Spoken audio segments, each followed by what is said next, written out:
So if we start off with what the problem that we're trying to solve is, and then maybe work our way back to how we got here, I think could be an interesting way to look at it. So what we're trying to solve is to basically create the best environment for traders to have the highest chance of success with their trading. And to me, everything with that comes down to the cost that the traders are paying to execute their trades, and also the trade execution as well. My strategy doesn't work at pretty much any other broker, but works at After Prime because it's zero commission, and then getting paid to trade on top is a nice little added bonus. When you have a model that is centered around client losses, then you're looking to bring on like dumb retail flow and give them 500 times leverage and off the bat without asking any questions, and having very low margin stop out levels to really give them the biggest chance to explode their account. For us, those clients don't make us money, and it's not good business for us. We prefer clients that professional traders that know what they're doing, and they're going to stick around and also trade volume, because for us, we make money on volume, not from losses. So it really depends, because some clients either don't realize that they've gotten some EA or something, and I don't even know how these things work. I think the best way to explain what we say to them is we show them markouts, to basically show the impact of their trade as it comes through. Trades that go negative to the liquidity provider from inception, as soon as they come in, usually very short-term holds, for example, then that can be very tough. So we'll show them the markouts, we'll explain to them what it looks like. Some of our clients can do in excess of $10 billion in a month in trading sometimes, which is wild to think, right? Now, like, those clients are not only saving so much money, but they're also getting paid on that flow. That is a very disruptive idea and concept in its own right. Pay to trade on zero commission has never been done before in the history of mankind. Great. So today I'm joined by Jeremy Kinstlinger, a well-known name in the FX industry and the CEO of After Prime. Hi, Jeremy. Hello. So nice to be here. Thanks for having me. Thanks for joining. Lovely to see you.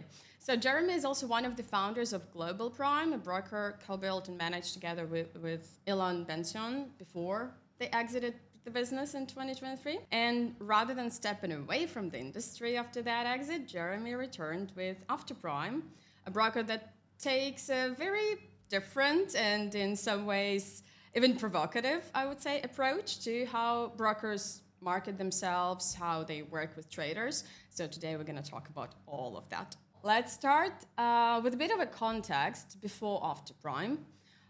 So the exit from Global Prime, it was a widely respected brand. It was growing, it was profitable, it was trusted by traders. So my obvious question is, why did you sell it?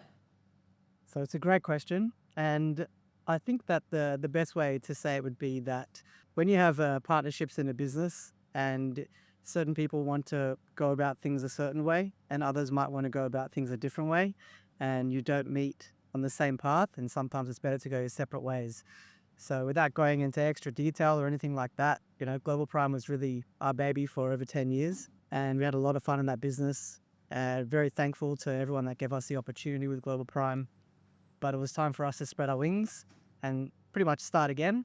So that's like the really short version of it. But we're in a very good position because now we control our destiny. We can run things how we see it should be run. And yeah, the world's our oyster, hopefully. Nice. Okay. Thank you for being honest and transparent with this. Okay. So that era came to an end, and then you and Ilan went to start Argamon and After Prime. So I wanted to talk about those two companies a little bit before we go deeper into After Prime itself.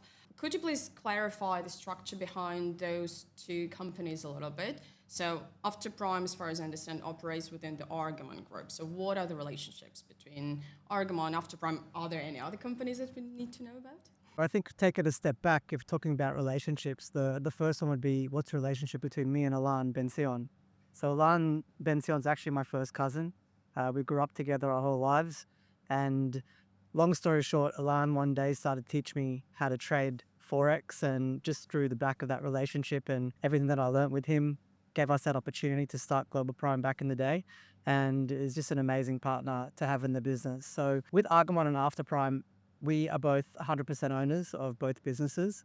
And Argamon is different in the way where it houses the prime broker relationships, also creates a liquidity and pricing that After Prime sees, and it also services other brokers, hedge funds, institutional clients, etc., etc. After Prime, on the other hand, is kind of my baby. So Alan looks after Argamon, I'll look after After Prime, even though we're very deep in each other's businesses, to say the least.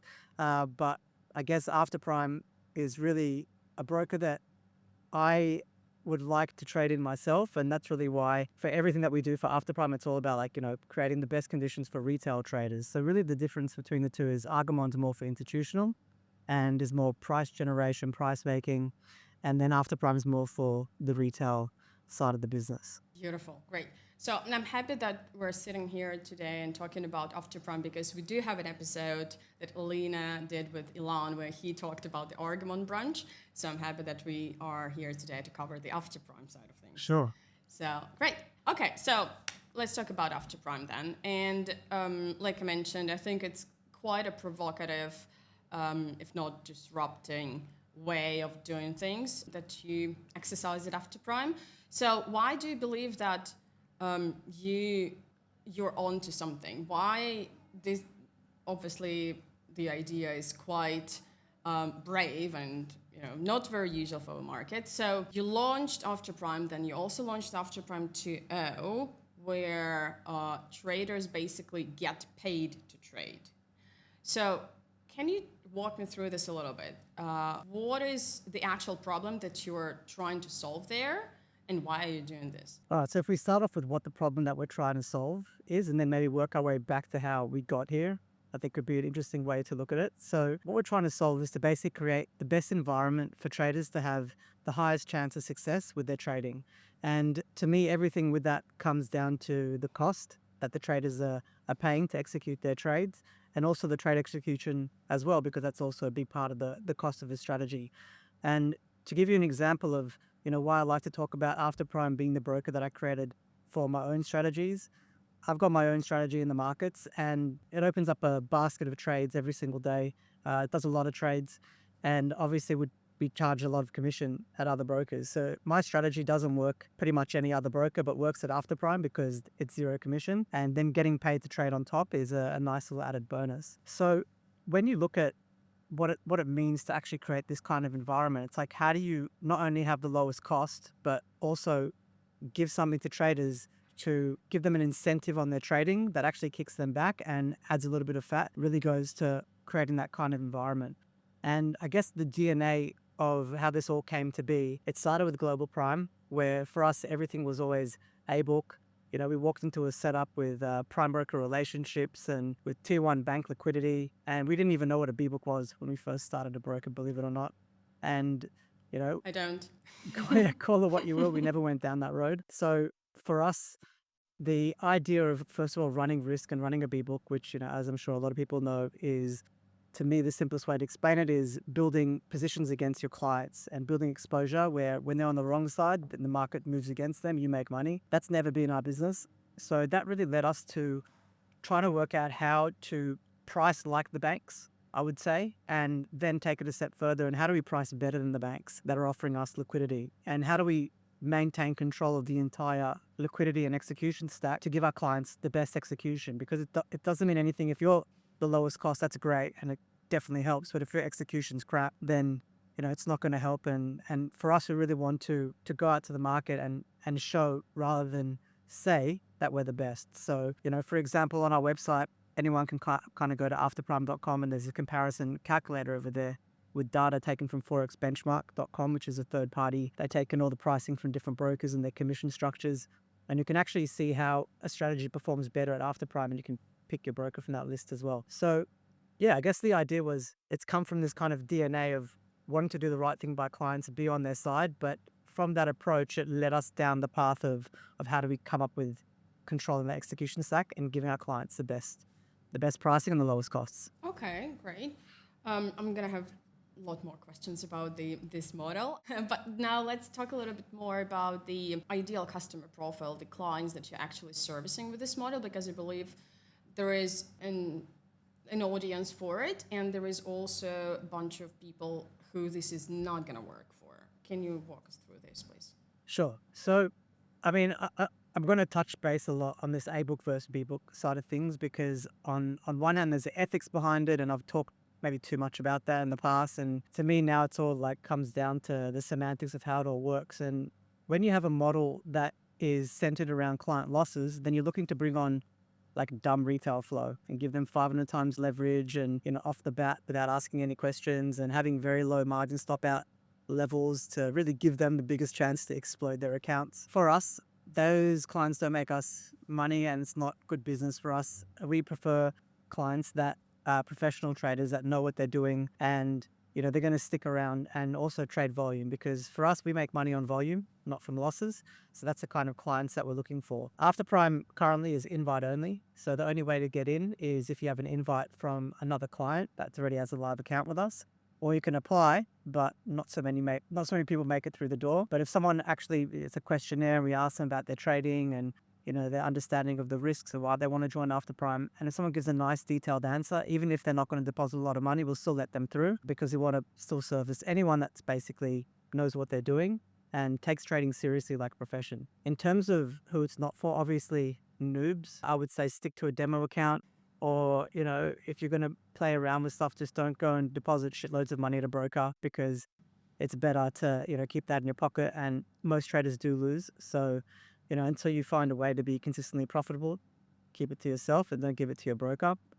And then the other kind of clients that doesn't work in our model is really the kind of arbitrage style clients that have either latency style arbitrage. And I know this is stuff that a lot about coming from the bridge side of things, but it's basically clients that would have the ability to predict where the market's going before it's going in that direction and like just pick it really, really quickly. For us, we don't mind if people make money. If anything, that's really good for us. But if someone's making money straight away through an arbitrage kind of toxic latency style strategy, then that doesn't work for us, and it doesn't really work for any LPs, to be honest. But yeah, those are really and also those kind of latency arbitrage style clients are probably like 1% that come through the door, and we're very upfront with them about it, and we can show them markouts, etc., and how they're impacting price. So yeah. Okay, so you're literally talking to those toxic clients and saying, look, this is what you're doing. We're not gonna be able to service that flow. Go elsewhere, or what kind of conversations are you having there? So it really depends, because some clients either don't realize that they've gotten some EA or something, and it's I don't even know how these things work because I've never tried one of them, and I think maybe if I ran a B-book more, I'd understand more of those kind of models or whatever. But I think the best way to explain what we say to them is we show them markouts to basically show the impact of their trade as it comes through. But trades that go negative to the liquidity provider from inception, as soon as they come in, usually very short-term holds, for example, then that can be very tough. So we'll show them the markouts, we'll explain to them what it looks like. And then the options from there, basically we have another stream that we give to those clients if they prefer to trade on it, which goes directly to kind of dark pools and firm liquidity. The spreads are a little bit wider, but they basically just goes straight through to those, and they can smash it as much as they want. And some people find a way to make it work over there. Some people, it doesn't work for them. But it's having that conversation with them and actually explain to them how it works. And sometimes they can adjust their strategy a little bit. And even you'll have clients that aren't really, toxic, but they might be smashing the market with like, say 10 trades at the same time. And what happens in an example like that is the first trade will get the price and then the liquidity will refresh. And so the other trades that come through can kind of get a bit of slippage. So we'll explain that to them. They'll space out their trades and all of a sudden their slippage has become a lot better, or they're seeing positive slippage on some trades.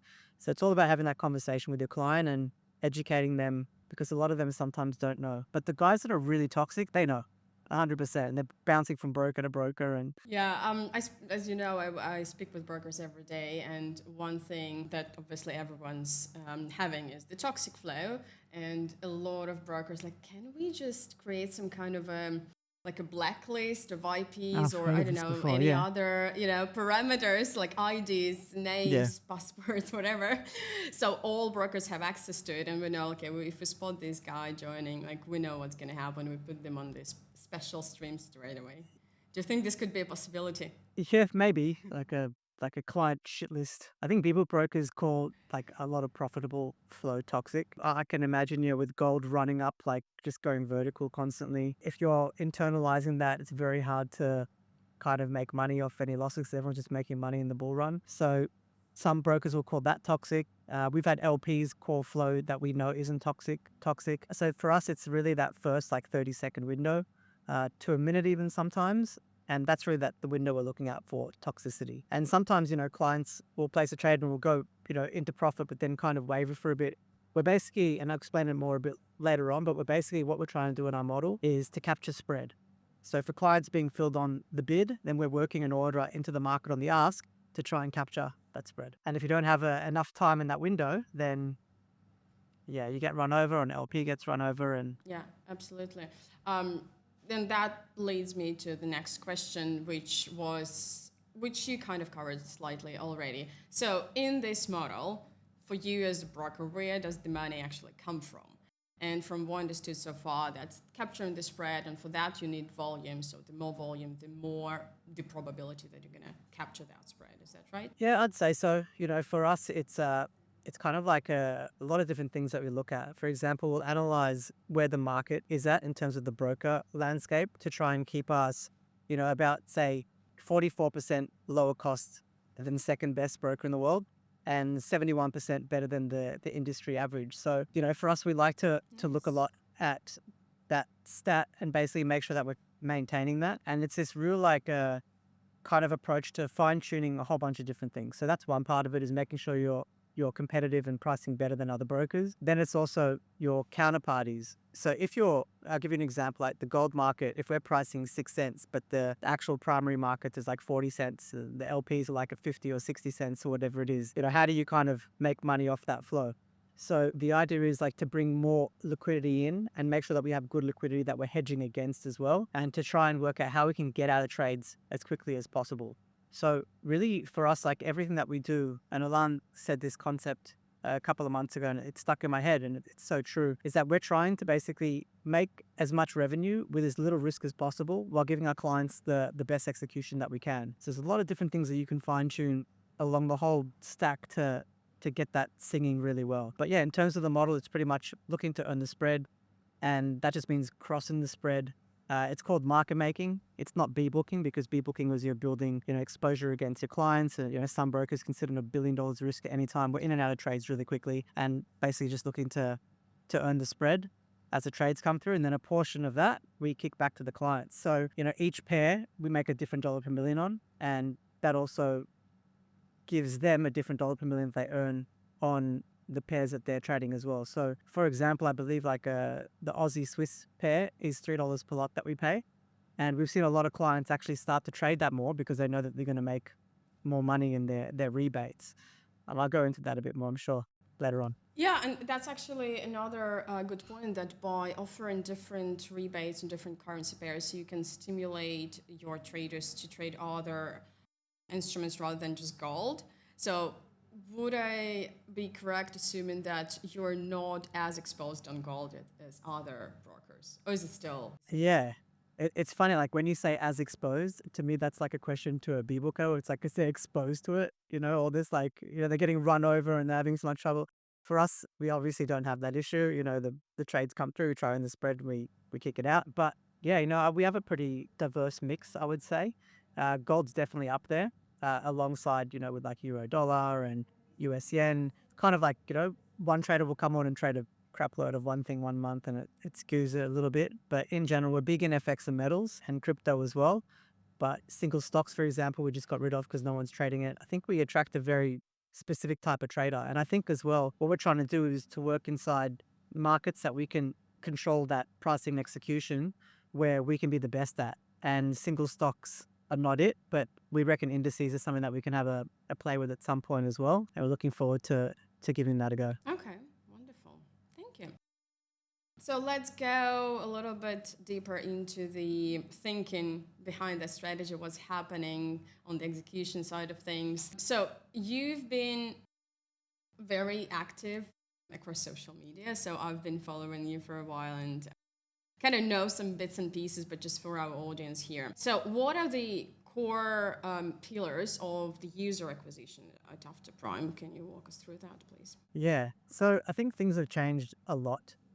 Starting After Prime, Global Prime was a 10-year business, and we had a great reputation just doing the right thing by our clients over many years, great reviews online, etc., etc. When you start a new broker, especially in the current landscape, it's a lot more difficult to get yourself out there, and it's something that you really have to work a lot harder and find new strategies than what you did before. Now, in saying that, we made it a lot more difficult for ourselves by making it invite only. We made it even more difficult for ourselves by not charging commissions, because usually if you have an IB or someone introducing you clients, then you kick them back a piece of the commissions. So we've really shot ourselves in the foot in one way, in terms of kind of like narrowing down the focus of who we're trying to attract. But really, like, we came to that decision that we're not looking for, a shitload of clients. Like, we really need to be attracting the right guys, the guys that trade volume, the guys that take trading seriously, and cater to them. I would rather have 100 of, the world's best trading clients that are trading volume, or money managers, for example, than have 50,000 clients that have, $100, $200 in their account. Like, that doesn't move the needle for us. When you're not making money off the losses of a $500, $1,000 account, and you're not charging commission, it's very hard to kick someone back. So to answer your question, right now we've kind of like got this baseline. It's invite only. And I'd say our biggest acquisition channel at the moment is clients referring other clients. But in saying that, you do still have to do marketing.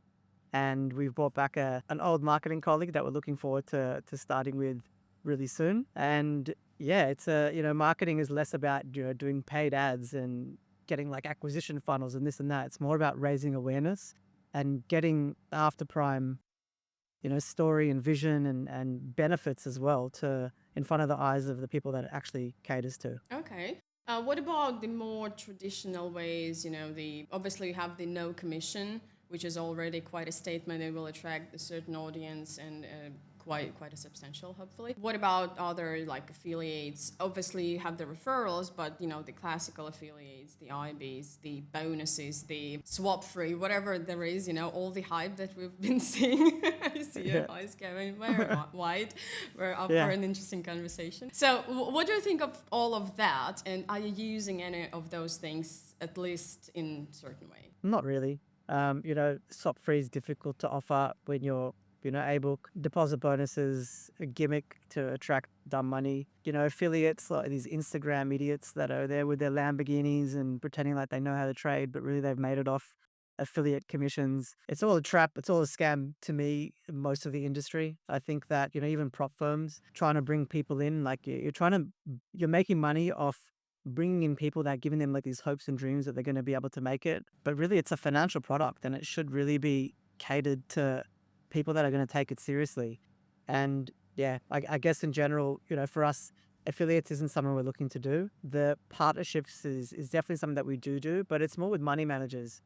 People that are already trading with us that say to us, hey, look, I've got this strategy. Can you help raise money for it? For example, there's like one way we can do things. Or a money manager will come to us and then basically bring their clients across as well to trade in a MAM or a PAM. For us, that's really good business, because these guys can actually show a track record. We have a really good conversation beforehand, and it's not just given out to anyone. There's quite high requirements for it. So yeah, in general, the money managers are great because they come in with an already existing business sometimes, and we kind of know the volume that they're going to be doing, and we can work with a single person to fine tune, their trading for a whole bunch of different clients underneath them that they're bringing on board. But yeah, it's very hard to even have these kind of affiliate programs and you don't charge commission. But in general, I can't see a way of us, having just your typical IB program and getting these little intros here and there. It's really a curated kind of environment for the right type of trader. Oh, wonderful. Good to hear. Thank you for sharing. And tell us about this whole new era in your marketing, with new marketing strategist or strategy that you're going to be implementing there. What are those things that you're actually tracking? What are the things that you see are working, not working? So what's next? So I'd say what's next is, like I mentioned before, we brought this old mate, as we say in Australia, of ours back into the business. And we were supposed to meet last week, but life had other plans. So this week, we're going to get stuck into things that are taking like a whole week together to really go through the whole plan. I think the best way that I could explain it would be that, like I said, it's all about raising awareness. It's not so much about, doing your typical paid ads and going to a landing page and, sign up here with your deposit bonuses other brokers do, et cetera, or whatever it is. For us, it's more about how do we get our eyes in front of the right people. So LinkedIn, for example, you mentioned it earlier. I was very active on LinkedIn, especially in the lead up to the After Prime 2.0 launch. And, interestingly enough, LinkedIn is amazing for Elan's Argamon side of the business because I think those are the types of people that are hanging out over there, which is great because, for me, I'm like in touch with both sides, like both worlds. So someone will come to me and look for institutional liquidity, and then I'll have a chat with them and put them in touch with Elan, and then we'll both be on the call together. And also, a lot of these brokers that are signing up with Argamon are A-Book. I just did a podcast recently with Liquidity Finder, and there was a panel of different A-Book brokers, which was great to see that. And it's funny because you could never really get like a debate happening with a B-Book broker to come with the A-Book guys because they're just like, shh, don't tell anyone.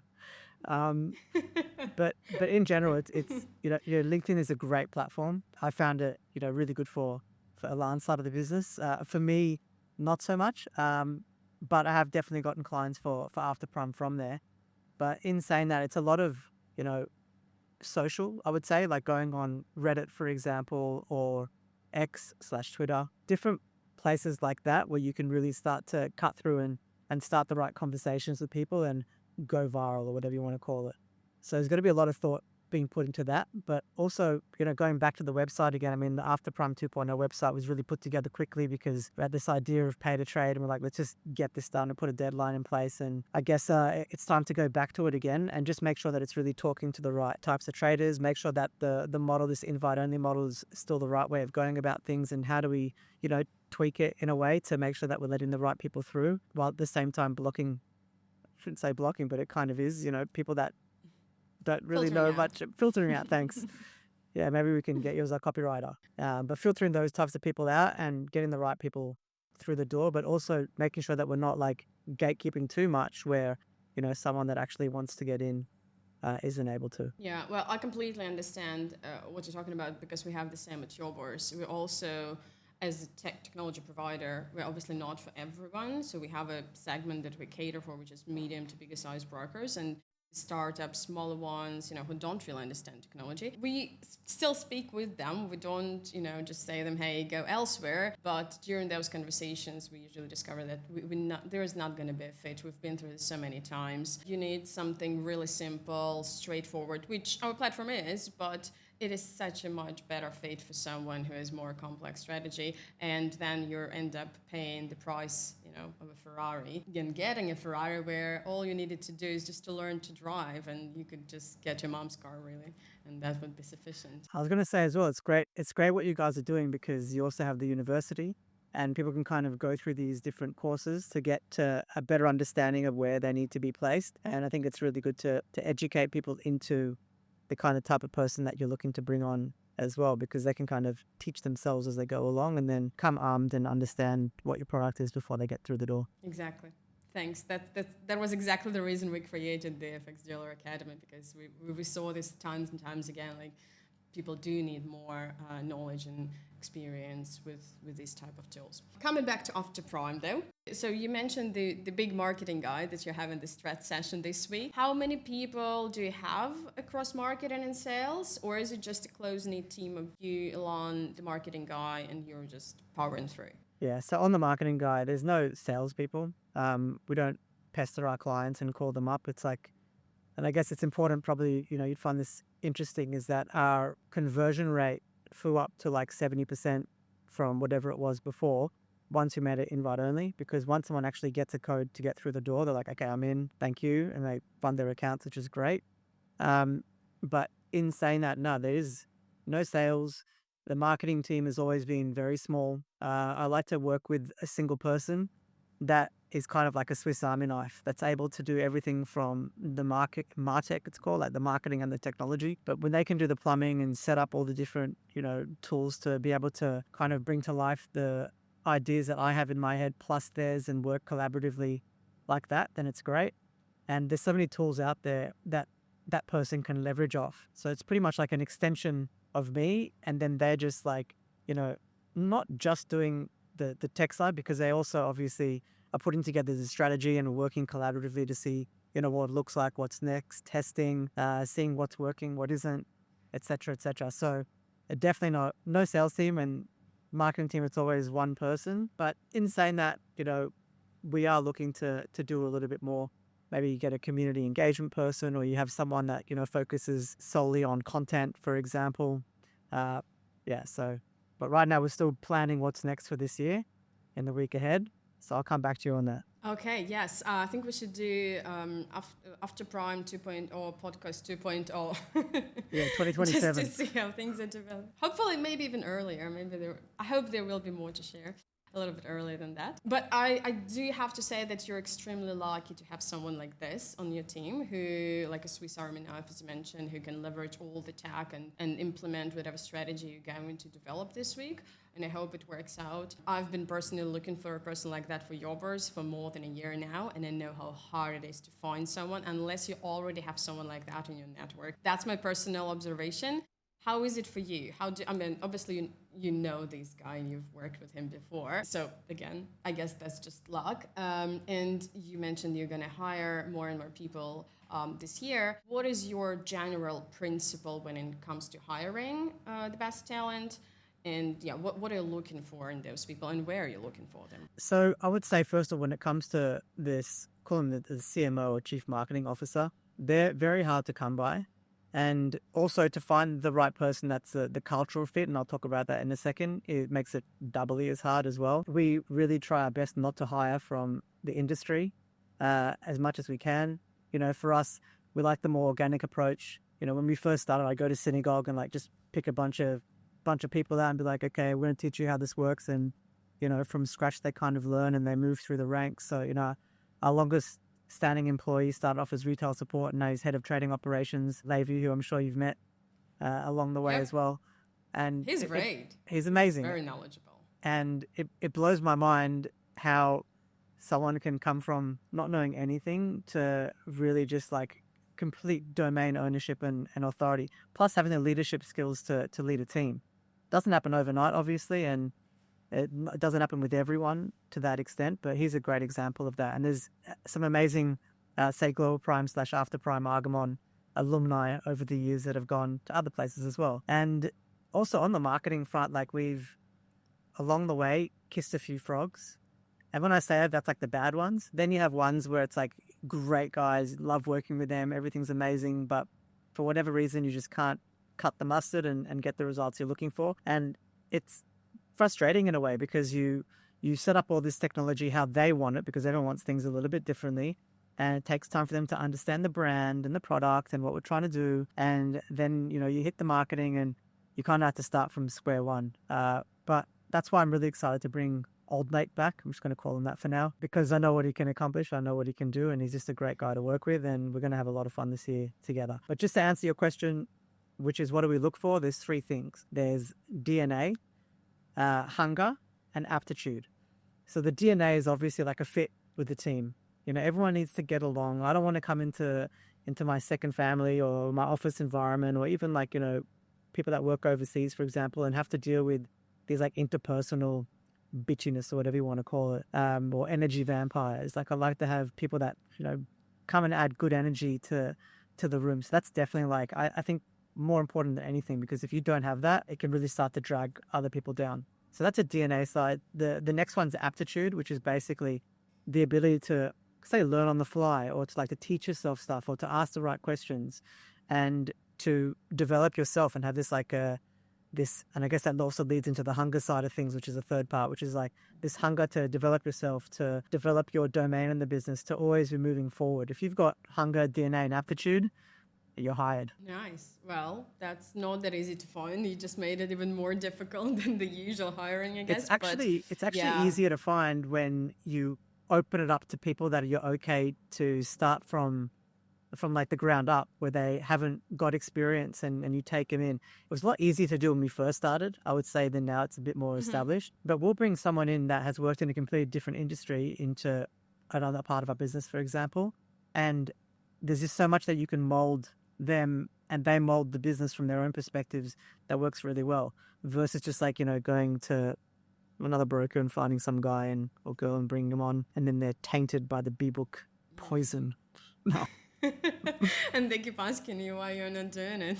Yeah. And refuse to do anything else. Okay, well, then it leads to my other question, because again, we're probably going through the same problems and challenges in hiring and training people. So if you're hiring someone outside the industry, obviously you need to they need to learn all the ropes. You need to teach that to them. Do you have some kind of a structured training onboarding process, or is it more just sit down next to me, shadow me for a year, and then you'll get it? Like, how do you do this?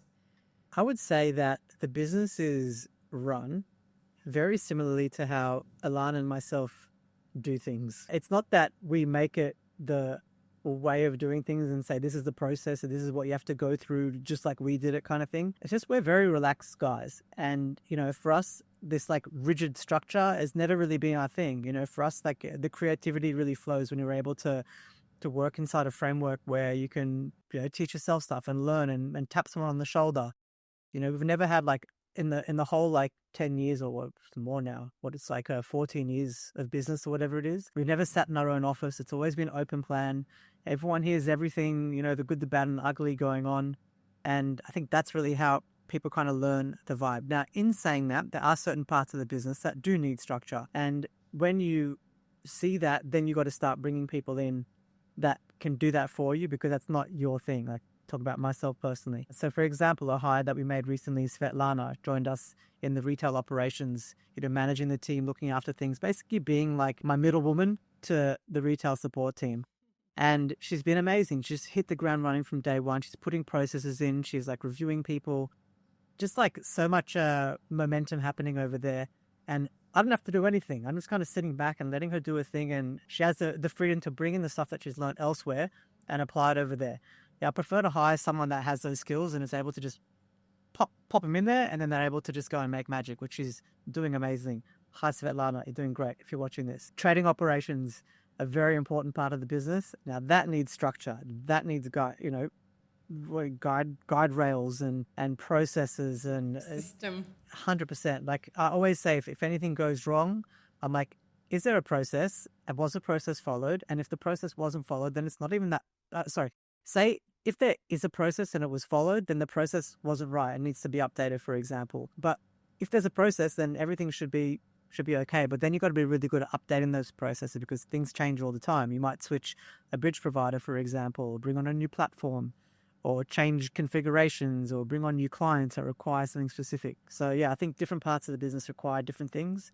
But how we've structured at the moment is it's less about like a middle management and people underneath. It's still like a very flat kind of structure, but we have the right people in the right places to report up. But at the same time, we're just all getting together all the time. And like, my head of finance, for example, is deep into the reconciliation side of the business and really trying to understand how that works, because that helps him. And then like, how do we together make dashboards that we can, take the reconciliation and inform the finance side of the business, et cetera, et cetera. So it's really like a melting pot of a whole bunch of different ways of doing things. I couldn't outline and say there's one exact way. Nice. Oh, that's very great to hear, because I love the same kind of environment, with the open space where everyone just learns from everyone. And that's why I suffer so much, because I'm based in Phuket, as you know, and all my team are, the salespeople are all over the world. So we do try to get together as much as possible, obviously online, on Zooms and stuff, but it's still not the same feeling. And I haven't been working out of an office for more than 10 years now. So I start to forget that feeling, but I know how more effective and productive a team can be when you're just sitting all in the same room. But you have cheap beer over there, so you're all sorted. I'm sorry.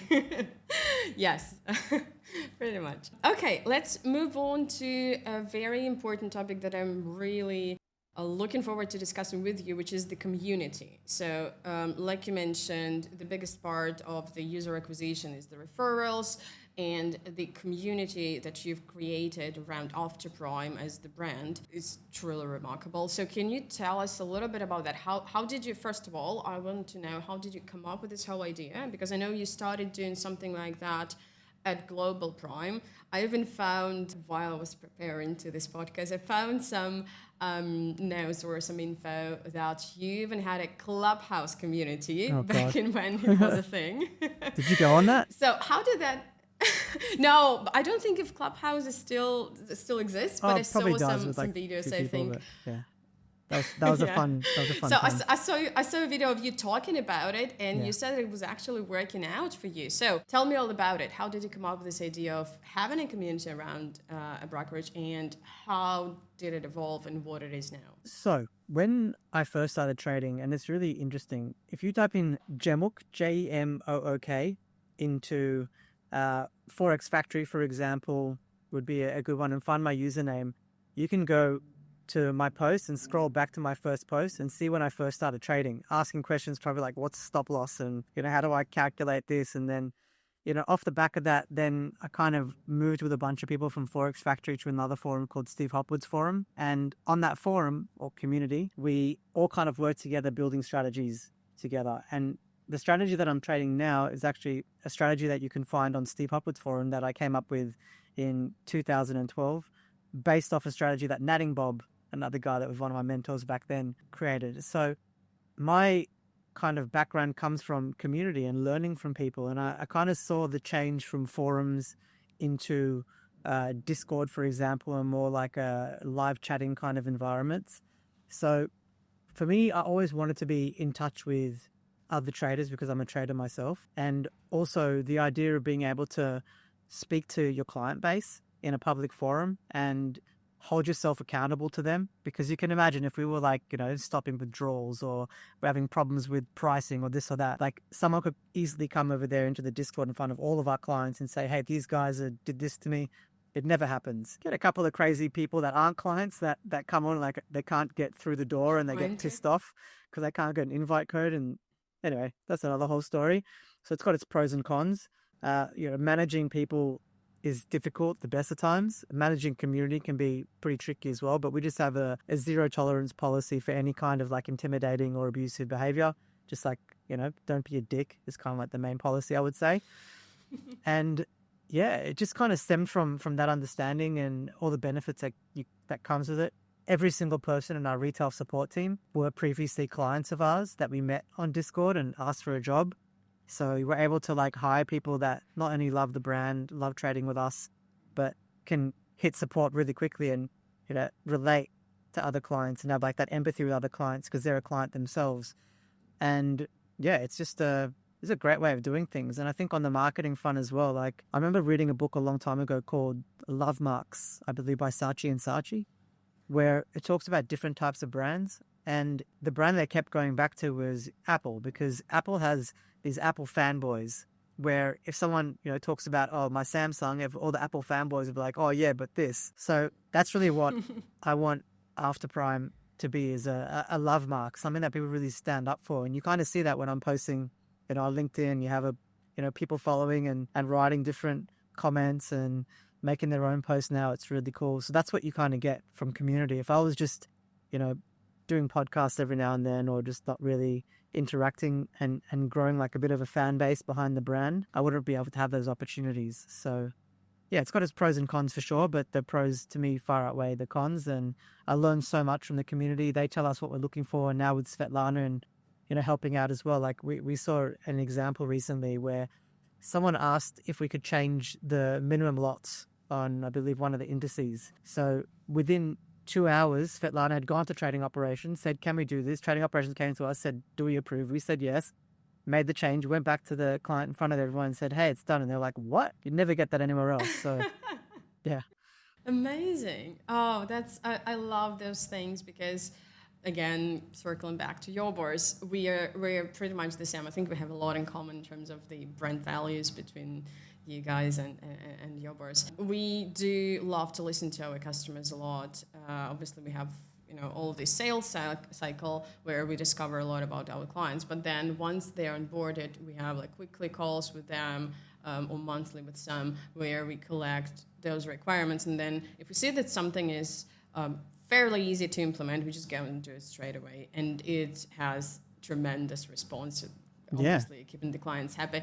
And it can be a really small thing sometimes, for us to implement it, but for them, it's a big change. Massive. And just the whole emotional side of things, they're where they feel cared for and they trust you even more because you listen to them and you implement what they're asking for. So yeah, and you've also got a Telegram. I keep plugging you guys, all the good bits and pieces of the Telegram that you guys have. And You also like memes like we do. I mean, we have memes on our WhatsApp as well, but the memes in the Telegram. You're one of the great. most active meme producers there. Thank you for that. I love a good meme. Yeah, will do. But I'm sure, like I've seen from what you guys are doing, the power of community and, coming back to your academy and the Telegram, everything kind of becomes this like a very symbiotic kind of experience for people because absolutely. there's so many touch points. I mean, if you look at a retail broker, what are the touch points? You got the website, you got the client portal, you got the live chat and support, and the platforms. I'm not even going to say platforms because everyone's got the same platforms. So the only real way that you can go and add something new is either be innovative in whatever you want to do and create your own platform and really build your own experience, which is its whole another beast. Highly don't recommend it, but if you do that, then great. And then the other side really is community and being able to interact with people, and then what you do off the back of that and how you create that vibe. But it's not easy to start as well. I mean, if you just start a Discord and you have like 3 people in there and no one's talking, it's very hard to get that momentum. A lot of the stuff that we do now, in my mind, I'm like, I don't think I would do that again. Like if I were to start a retail broker from scratch in today's environment without having the relationships that we've built over the years and the access to the systems that we've built and the community and the clients and everything, I don't think I'd do it again. I don't want to put anyone off the trail of running your own broker, but it's very competitive. To try and be unique and different is difficult. To build your own community is tough. The marketing side of things, there's a lot you have to get right. So maybe I'm sidetracking a bit, but my point is that community is definitely like an amazing touch point, and you guys are doing a great job with it. Thank you. No, I think it's an important conversation to have because we know how secretive brokers can be, about how they do things, why they do things certain ways. And you guys and us are trying to be as transparent as possible about how you run your brokerage, us about how we build our technology, what are the pros and cons, etc. And again, sharing this in academy and the community, socials, etc. Where is this line between this, transparency, we're sharing everything with our clients, and oversharing, or maybe sharing something that could have potentially hurt your business? What would you share? What would you want to keep private? Well, I would say there's a lot of stuff that I want to share that Elan is like the final blocker to make sure that I don't share it. I remember in Global Prime. Okay, good. So there are some things. Yeah. I remember in Global Prime, I filmed a video where I wasn't wearing any clothes talking about how transparent we were. And obviously it was never going to go out to anybody, but I sent it to Elan. He's like, you're an idiot. Have like the recording? No. I don't, or maybe I do, but anyway, yeah, you have to pay for my other service for that. So I think that when it comes to the transparency side of things, so a lot of people say they're transparent and it's like just a nice buzzword or whatever it is, but the truth is like the whole industry to me is very opaque. It's like when you go to a casino, you know what you're getting, you know how the model works, you know that if you lose, they're making it. When you're joining a prop firm, you don't really know. I mean, unless you do your research, that when you get a funded account, it's not a real funded account. In most examples, it's usually just like another demo account. They're making money off the challenges, for example. To me, that's like a continuation of the work. So no transparency over there. There is one firm that I can think of that is doing some interesting stuff, but in general, the most of them aren't. Then when you come to retail CFDs, same kind of thing. What's this model that the regulators know everything about it? They know that during COVID in Australia, when $1 billion was lost by retail clients, they know that the brokers made $1 billion off the back of those losses. And it's like, why is that never the conversation to show the clients like what you're getting on the tin? Financial products should be transparent. So I guess for us, we're trying to be transparent about as much as possible. And I think about it a lot. It's like, how do you go about showing your clients that you're, able, for example, in the past we'd show trade receipts because we'd able to show like every single bank that actually filled the trade. But now in our new model, we're actually on the other side of that trade for a few seconds before we hedge it out with an actual bank. So it's still able because everything's going out, but we're just earning that spread in a short amount of time. So it's like, how do you go about showing those kind of stats? And I was thinking a good way to show it would be like, what's your percentage of unmatched exposure versus your client book, for example? So if it's sitting at like 99% all the time, unmatched, yeah. So if it's sitting at say like a typical retail broker would be like holding on to like 80 to 90% of the flow. So how much they're actually putting out to the streets, probably 5% of it. Whereas in our case, it's like 100% because everything's eventually going there. So it's like trying to find like what kind of metrics that we can show our clients. Trade receipts to me, I'd like to bring them back, and I kind of see them evolving into showing how much you're saving on your trade versus not only other brokers, because we actually have all that information as well, or say like the industry average or the top 10 you can compare to, but also to show the savings that you're making versus the LPs that are pricing us as well. So trying to work out like how do you expose that stuff to your clients. And I think the first part of that is really to, let me just see. I think the first part of that would be to get everything into like a data repository where off the back of that, you're able to basically go and create all these different dashboards and tools. I've got some cool ideas coming up this year of what I'd like to do with that. But, being transparent is one thing, but I think as well, the other part of it, it's like, I want to show people that we're transparent and it's important to do that. But it's also like, what else can we be doing to give our clients a better chance of success? So obviously there's being lowest cost, but I have some cool ideas for like a trading health dashboard / AI tool that kind of starts to suggest when the best time to trade is. And, maybe you can tweak a little bit over here, but combined with your execution stats. Another thing as well, I'm going to stop after this point, is like, we have all of the execution stats.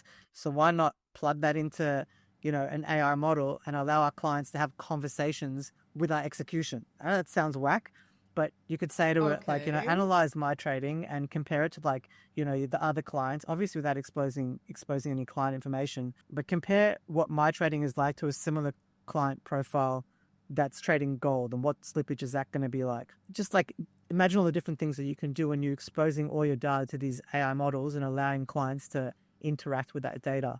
So yeah, it's about showing as much as possible. Like, I don't really think there's so much that you'd want to hide per se. I want to expose as much as I can. Okay, let me do it again. So looking into the future, how do you imagine that moment when you look at what you've done at After Prime and you think to yourself, I've done the right thing? What would be that event, or what would be that achievement that will trigger that thought? So I would say that right now we have a very disruptive product. If more people knew about it, it would be very disruptive for two reasons. Number one, because it is so much more lower cost than the industry in second best. Like I said earlier, on our website, you can actually go and compare and see what that looks like. It actually makes such a big difference to people that trade in volume over a long term. If you're just trading, a small account, it still makes a difference in percentage terms. But, to me, I'm looking at the guys that are depositing $100,000 to $1 million, for example. And, some of our clients can do in excess of $10 billion in a month in trading sometimes, which is wild to think, right? Now, like, those clients are not only saving so much money, but they're also getting paid on that flow. So that is a very disruptive idea and concept in its own right. Pay to trade on zero commission has never been done before in the history of mankind. But to me, the pay to trade is a cherry on top, but it's the lowest cost. It's actually like the biggest thing, because that's where you really, really save. And I think why it's so disruptive, why it could be so disruptive, is that other brokers aren't able to match what we do for two reasons. Number one, if you've got an affiliate model, and most brokers have that model, if you go to zero commission, where are you going to pay your IBs from is number one. And number two, to get to the stage where you're able to control your entire liquidity stack and manage prime brokers. You can't even manage a prime broker. You can't even get a prime broker if you're running a B-book because of the risk that you're taking on as a business. But to actually control that entire stack and understand that takes years to get to that point. And I think even on Argamon's side of the business, there's probably only one other prime that we can think of, or maybe two, that are starting to think and going down the road that Argamon's going down. So it can be very disruptive if we get the name out there and when we get the name out there. But at the same time, I don't see it being so disruptive for retail brokers, because like, we're not letting in the smaller guys, and it's like that's who they're really looking for. So what I really think will show that we've done a really good job is when other brokers are like, okay, shit, this isn't just these little guys in Australia that have come to put out this crazy thing. Like, how are they even doing that? That's what they're thinking at the moment. I think it's more like, oh, okay, how do we emulate this and how do we do this? And you can't do it if you run a B-book. So unless you're prepared to like throw everything out the window of everything that because that's all you focused on for the last however long, then you're not going to be able to do what we do. And I really want to work with able brokers because to me, they're not competition. To me, I'm here to create the best environment for our traders to trade in. And if there's other able brokers that, I can go and understand their models and how they're doing things and give them a ticket of approval, I'll go to my clients and say, look, hedge your bets with this broker as well, and also put your stuff there and see who's performing better. At the end of the day, I want the best for the clients. And if there's able brokers out there that really want to learn how we're doing what we're doing, or people that want to change our model, I always say, like, get in touch. We're an open book and we're all for competition because it takes a lot to do it, and you've got to have the guts to get to the point of doing what we do, and also the passion for it. But if you've got that, then maybe you can compete with us. But until then, I think no one's going to get close to the pricing that we're offering. And the truth is, like, there's so much more that we have to give as well. For us, everyone's kind of racing to zero on spreads. We're like, what happens after zero? And, my initial dream was like, oh, imagine if you could pay clients to trade without charging them. And Alan's like, you're crazy. And then he's like, okay, that's pretty cool. Maybe that can work. And then we made it happen. And now Alan's trying to do it for his Argamon clients, which is, a great turn of events. But I think in general, it's like I kind of picture a model where it's zero spread, zero commission, and pay to trade. And it's doable. Like we know it's doable. It's going to take time to get there. But I think I just keep wanting to like do disruptive stuff on the pricing side of things and seeing how far can we push this concept of what you can do being able and doing the right thing and not running risk against your clients. So yeah, the North Star will either be like other people being like, oh crap, we're going to do something, or that we're late to the party. Yeah, but it's okay. We're here to help. We want to help. Maybe you will open your own academy to teach people how to do zero spreads, zero commissions, and be profitable. I mean, they can just go to Argamon and get Argamon's liquidity, really. But yeah, I don't recommend it. There's a lot that goes into it. I don't even understand half the stuff Alan talks about. I have to put into ChatGPT a lot of the time, but yeah, we kind of speak the same language. Yeah, well, again, I'm going to refer everyone here to the podcast with Alan, where he does talk about those things, how he does it. And yeah, I think it's quite remarkable. And I know how hard his team works on, setting these things up, doing all the research. And it's amazing. So yeah, I'm very excited to see what's next for you guys too. I think as well, it's really interesting if anyone's watching this to go and watch Alan's podcast with you guys back to back, just to see how different we are and how different our approaches are. True. Yeah, absolutely. We're going to leave the link to that episode here. Oh, hello, buddy. Mm-hmm. Is that one of the co-founders? No, this guy's my great auntie gave him to us, and he is an absolute menace. Oh, so sweet. But he's a good cat. It's very sweet. Now he's in the spotlight too. Yeah, he's famous. Cool. So, it all really sounds very sweet and very, disruptive, very brave, almost too good to be true. And that's what a lot of brokers are asking me, like, oh, how are all those brokers, are doing the zero spreads, swap free and stuff like that, and how are they still profitable? Now they will know, hopefully from this podcast, some bits of how this could be possible. But can you share some of the things that, let's call them lessons, or maybe failures, that you have seen along the way with After Prime? Obviously, after exiting Global Prime and having a success story, have you faced anything that you didn't really expect and that didn't work out in this After Prime story for you? Yeah, I would say that one of the big things was I remember writing an article about like how to lead a team through setbacks. And it's really interesting to go, I think it's still up there if you type it in, but it's really interesting to read how I thought that we had, a really good kind of team behind us. And yeah, there's a lot more people in the Global Prime days. And in the switch to After Prime, there was a lot of turmoil, kind of exiting the business and starting After Prime as well. A lot of upheaval. People either left the business or we had to let some people go as well. And just the biggest lesson I think that Alana and myself has learned is that, number one, you can't just step away from any part of the business at this point. For example, we brought people in to look after the risk side and look after the finance and to look after the trading operation, all these different parts of the business that are very important. But at the end of the day, like, you've got to actually be in there with them, next to them, learning from them, understanding what they do. And as we brought those people on, we kind of like, they've got it now. We can kind of step back and let them look after it And a lot of the times, like some of the work that we thought they were doing was either made like overcomplicated or wasn't really needed maybe in the first place. So once those people left, we kind of jumped back in and took over, because you kind of have to, like, oh shit, that person's going, now we've got to go back in. And all of a sudden you're rewriting processes and you're learning that side of the business. Parts of the business that you started off learning, that then you gave to someone else.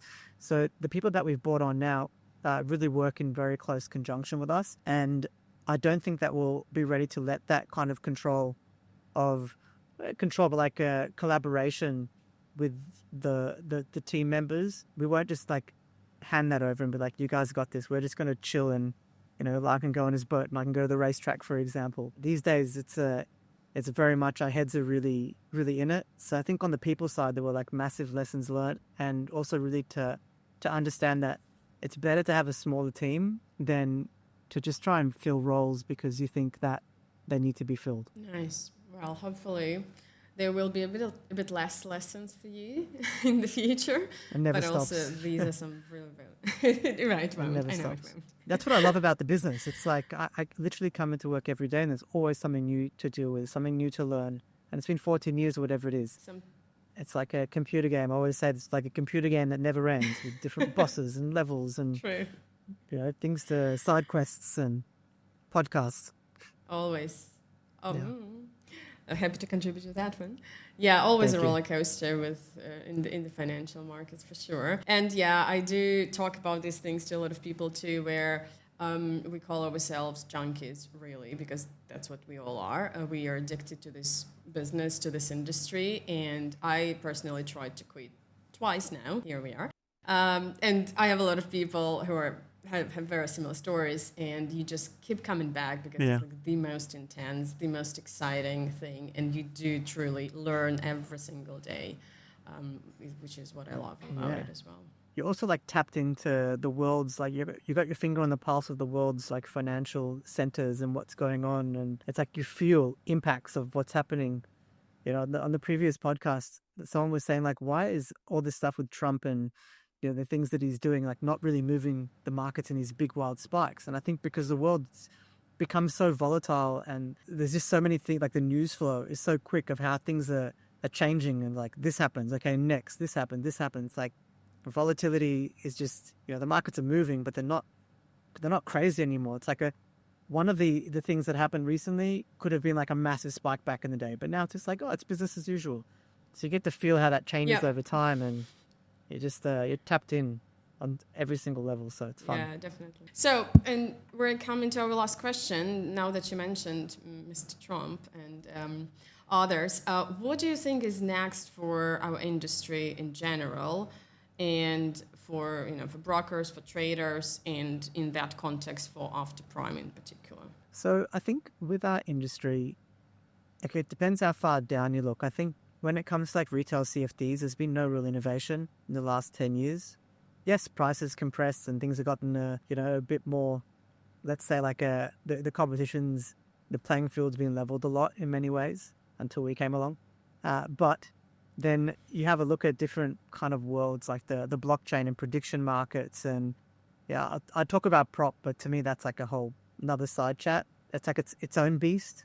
I don't really count it as what we do, but I think things are kind of going backwards in a way. Like you're seeing now, like these kind of binary options style products that used to be a big thing back in the day come back. It's like everyone's just like, oh, how can we get products that we can make money when people lose? It's like, because it's just so lucrative, I guess.